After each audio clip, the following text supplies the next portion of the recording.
हमारे इस चैनल मैथिली गंगा को लाल बटन दबाकर सब्सक्राइब करें व घंटी के निशान का बटन दबाएं ताकि सभी नए वीडियो आप तक तुरंत पहुंचे बिल्कुल मुफ्त।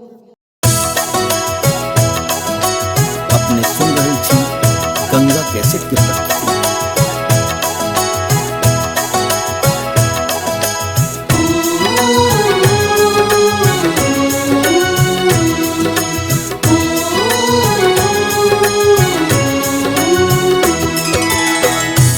केहना कठोर भेलिए साँझ सबोर के लिए, केहना कठोर भेलिए साँझ सबोर के लिए। यौ दीनानाथ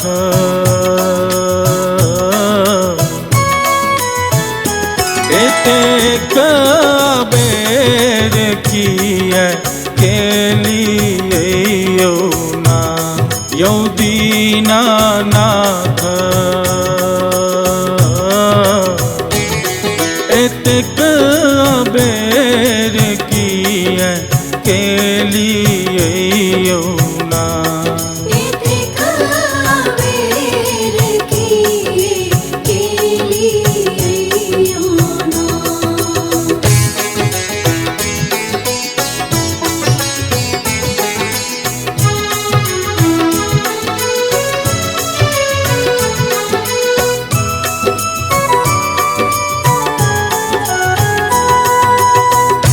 नहा खाई खरना के लिए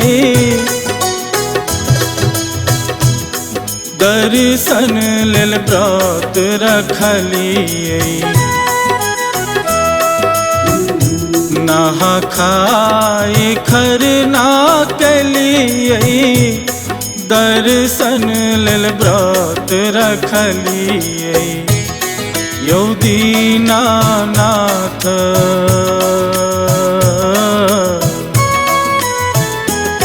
श्रद्धा के पूजलिए यौ ना, यौ दीनानाथ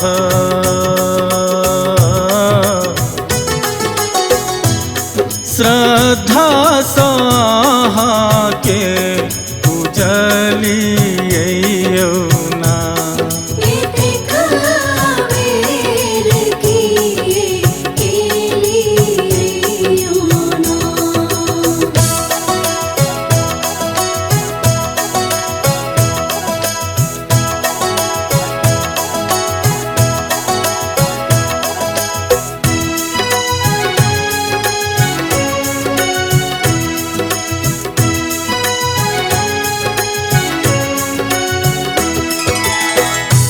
महंग समैया भेलै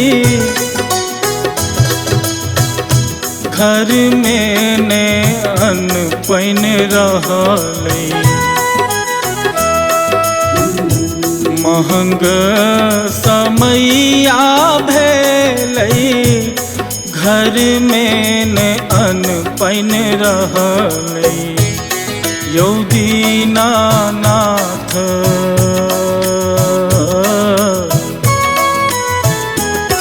मांग जाएंग घाट सजेलिए यौ ना, यौ दीनानाथ मांग जाएंग घाट सजेलिए यौ ना।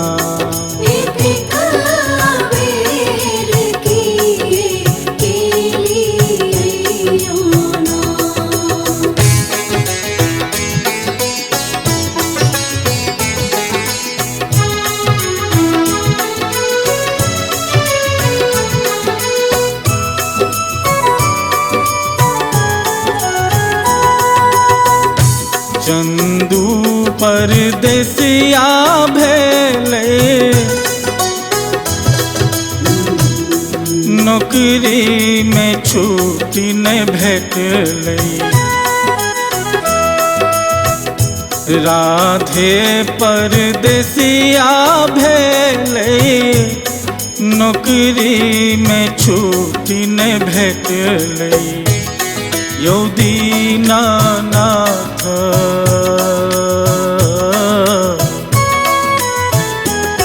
मन के मनोरथ को न पूरे बैयो ना, यौ दीनानाथ मन के मनोरथ को न पूरे बैयो ना।